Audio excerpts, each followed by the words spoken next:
Hello दोस्तों, आप सभी का स्वागत है आपका अपना प्यारा सा चैनल सुशील मैथ मंत्रा में। आज हो है कि हम लोग इस वीडियो के माध्यम से आज नेक्स्ट आपका चैप्टर स्टार्ट है क्लास 10th का, जो वहाँ पर टॉपिक से आपका त्रिभुज ट्रायंगल्स है।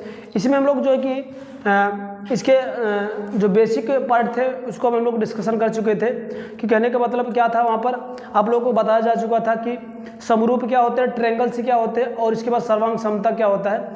ये सारी चीज़ें मेरे अगले वाले वीडियो में बताया जा चुका है। अगर आप लोग ये सब वीडियो नहीं देखे तो प्लीज़ मेरे लिंक में जाइए और वहाँ से उन वीडियो को आप लोग देख लीजिए, जिससे ये चीज़ें आपको बेटर समझ में आएगी। ये आपका नेक्स्ट टॉपिक्स है। यहाँ पर कुछ इसके प्रमेय हैं जिसको हम प्रमेय 6.1 की बात करेंगे कि 6.1 क्या है। प्रमेय ये कह रहा है कि किसी भी त्रिभुज के एक भुजा के समांतर अन्य दो भुजाओं के भिन्न भिन्न भुजाओं पर प्रच्छेदित करने के लिए एक रेखा खींची जाए तो ये अन्य दो भुजा एक ही अनुपात में विभाजित करती है।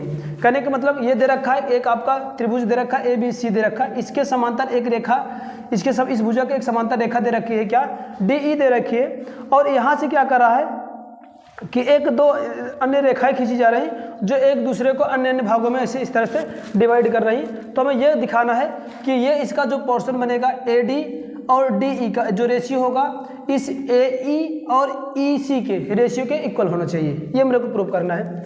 तो इसके लिए हम लोग क्या किए हैं, जो ओवरऑल दिया है उसको मैं पहले बना ले रहा हूँ। प्रूव करने के लिए उत्पत्ति हेडिंग डालते हैं। इसके बाद क्या दिया है उसको मैं यहाँ पर लिख रहे हैं।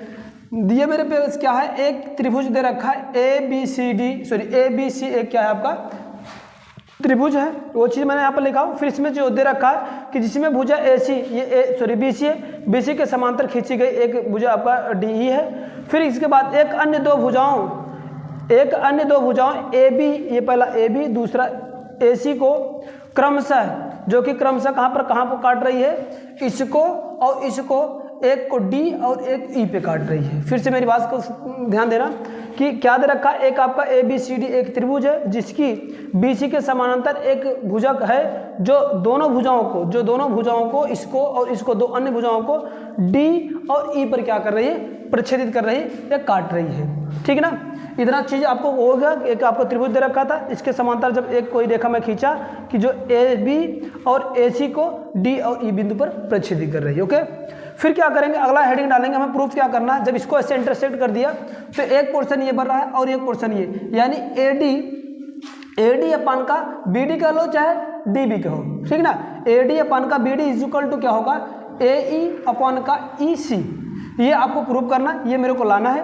और यहाँ पर हम कुछ कंट्रैक्शन करते हैं, रचना कर लेते हैं। रचना करना क्या है, हम वही करेंगे कि BE, ये चीज़ लिखा हूँ, BE तथा CD को मिलाया, इसको यहाँ से ज्वाइन करा और इसको यहाँ से ज्वाइन कर दिया। फिर इसके बाद क्या किया, मैंने EN AB पे एक लंब रेखा खींचा, फिर दूसरा DN AC पर लंब रेखा खींचा। वही चीज़ मैं लिखा हूँ, EN perpendicular to AB and DM perpendicular to AC।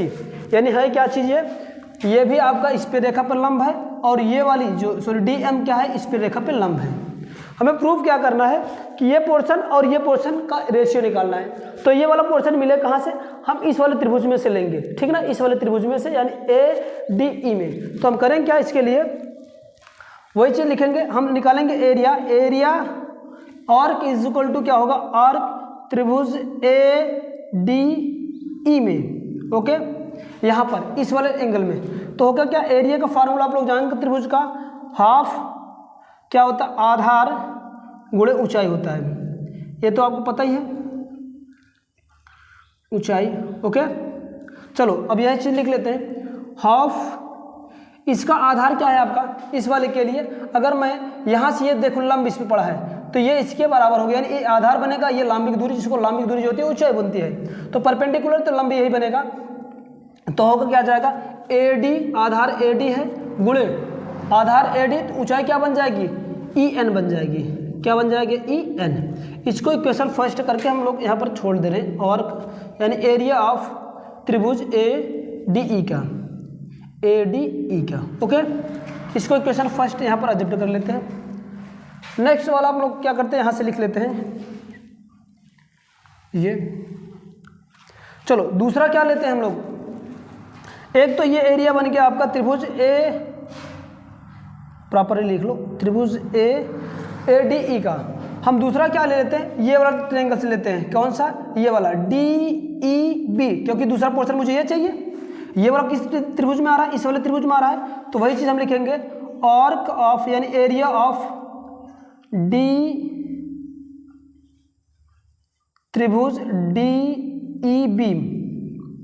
यहाँ पर देखो इस वाले के लिए क्या बनेगा आपका, इस वाले ट्रायंगल्स के लिए तो हाफ क्या हो जाएगा आपका, इसका आधार क्या बनेगा, इसका आधार हम DB है या BD कर लो आप, कोई दिक्कत नहीं है, DB गुणे हाइट। देखो इस ट्रायंगल की मैं बात करूं, ऊंचाई तो यही होगी, ठीक है ना। अगर जैसे मैं इस ट्रायंगल की बात कर रहा हूं तो इसकी ऊंचाई तो यही होगी, क्योंकि ये लंब की दूरी है, इस पर पड़ा हुआ है, तो ये क्या बन जाएगा आपका, इस वाले ट्रायंगल के लिए ऊंचाई आपकी ये बनेगा, ठीक है ना। तो इसको हम लोग ऐसे लिख सकते हैं, क्या EN लिख सकते हैं, क्या EN। ठीक, मेरी बात समझ में आ रही। क्या किया गया, इस वाले ट्रायंगल, इस वाले त्रिभुज में मैं बात कर रहा हूँ, इस वाले में ये, ठीक है ना, DEB में या DBE में, तो जो होगा ये तो आपका क्या बन जाएगा, ये आधार बनेगा, और इसकी ऊंचाई जो लंबिक ऊंचाई होगी, जो इस त्रिभुज की लंबिक ऊंचाई होगी वही होगी, तो इसके लिए क्या बन जाएगा आपका DN बन जाएगा। सॉरी, इसको क्वेश्चन हम लोग क्या बनाते हैं, सेकंड बना लेते हैं। अब हम करते क्या है, नेक्स्ट हमें चाहिए क्या, ये वाला चाहिए AE, क्योंकि मुझे AE चाहिए, तो AE क्या निकाल लेते हैं, इसी ट्रायंगल, इसी एरिया में मैं निकालूंगा एरिया ऑफ कौन सा, AED या ADE में, त्रिभुज ADE में। ओके, तो यहां से भी क्या हो जाएगा, हाफ। अब इसको बेस मान रहे हैं, इसको बेस मानेंगे तो क्या हो जाएगा आपका AE इंटू इसके रिस्पेक्ट में ये हाइट आपकी बनेगी, इसकी ये हाइट बनेगी, इसके रिस्पेक्ट में ये हाइट बन जाएगी, क्योंकि लंबी की दूरी है, परपेंडिकुलर है, तो MD हो जाएगा। क्या हो जाएगा ये आपका, या MD कर लो या DM कर लो, ओके, DM होगा। ये इक्वेशन आपका क्या होगा, थर्ड हो जाएगा। अब इसी समय मुझे ये वाली लेंथ चाहिए, तो इससे ये वाले इस वाले ट्रायंगल में लिखेंगे क्या हम, तथा ये लास्ट वाला लिख ले रहे हैं, एरिया ऑफ क्या, त्रिभुज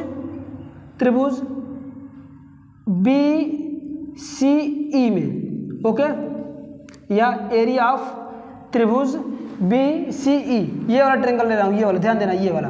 इसमें क्या होगा, सेम फार्मूला, हाफ इसका बेस ये बनेगा क्या, EC इंटू इसकी हाइट क्या बन जाएगी, इसकी जो हाइट होगी ये वाली, ये अगर इसको बेस मान के कर रहे हैं तो पूरे ओवरऑल का ये परपेंडिकुलर है, तो आधार है, यानी ऊंचाई बनेगा, हर इसमें भी बनेगा, कोई भी ट्रायंगल्स होगा इसमें बनेगा, तो इसका जो हाइट बन जाएगा क्या हो जाएगा आपका DM होगा। ओके, इसको इक्वेशन हम लोग क्या मान लेते हैं, फोर्थ मान लेते हैं। अब हम क्या करते हैं, एक एक का रेशियो निकाल लेते हैं, इतना बटे इतना निकाल लेते हैं, यानी इक्वेशन फर्स्ट एंड सेकंड से डिवाइड करेंगे तो हमें मिल के आ जाएगा एरिया ऑफ त्रिभुज ADE अपॉन का एरिया ऑफ ADE का, एरिया ऑफ ये आपका DEB था, है ना, ये आपका दूसरा कहाँ था, ये था ना, तो एरिया ऑफ BDE क्या हो जाएगा, ये आपका सेकंड वाला DEB का। चलो, एरिया ऑफ इसकी वैल्यू क्या थी, यहाँ पे लिखते हैं half into AD into EN अपान का इस वाले का DE का क्षेत्रफल लिखते हैं DEB वाले का लिखते हैं, तो क्या यहाँ पर आया आपका हाफ, कुछ नहीं करना, आपको वैल्यू पुटअप करते जाओ, आपका ये BD इंटू EN, ओके, ये आपको आ गया। अब यहाँ से इसको सॉल्व करो, ये कैंसिल आउट होगा, EN से कैंसिल हो जाएगा, इसकी जो वैल्यू आ जाएगा और ADE त्रिभुज, यहाँ पर ट्रायंगल लगा देना भाई। अब क्या होगा, एरिया ऑफ ट्रायंगल DEB का इज इक्वल टू क्या बन गया आपका AD अपान का BD बन गया, चलो BD कर देते हैं, ओके, ये मेरे पास आ गया। इसको इक्वेशन हम लोग क्या मान लेते हैं, फिफ्थ मान लेते हैं, ओके। अब हमें क्या करना है, कैसे भी करके मेरे को ये वाला एरिया क्या है आपका, चलो इधर से इन दोनों की वैल्यू हम लोग निकालने का प्रयास कर लें। लिखेंगे इक्वेशन कौन सा है, थर्ड एंड फोर्थ से। तो क्या इसको डिवाइड कर दे रहे हैं, डिवाइड करने पर क्या मिल जाएगा हमारे पास, area of triangles A D E upon का area of triangles B C E में। चलो इसकी दोनों वैल्यू लिखते हैं। ये क्या आ जाएगा, half A E into D M upon का हाफ, इसके बाद E C into D M. यह डी एम से कैंसिल, हाफ हाफ से कैंसिल हो जाएगा। तो इसकी जो वैल्यू आ जाएगा क्या, area of triangles A D E upon का area of triangles B C E का। ओके, तो यहाँ से बन जाए क्या, ये ई बचेगा, ए ई अपान का ई सी बनेगा। इसको इक्वेशन हम लोग क्या नाम देते हैं, 6 दे देते हैं। ओके, ये 6 आ गया। अब हमें करना क्या है, यहाँ पर देखो इसको मैं अंडर बॉक्स कर रहा हूँ, इसको ये वाला और ये वाला। देखो इसमें क्या है, area of A D E है और ये B E D B E है और ये बी सी ई है। अगर यही दोनों पास मेरे पास एरिया इक्वल हो जाए तो बात बन जाएगी। चलो इक्वल करने के लिए हम क्या करते हैं, एरिया ऑफ त्रिभुज D E B is equal to area of क्या, ट्रेंगल्स बी सी ई का। अब ये कैसे इक्वल होंगे उसको हम आप लोग क्लास 9 में पढ़ेंगे उसको मैं।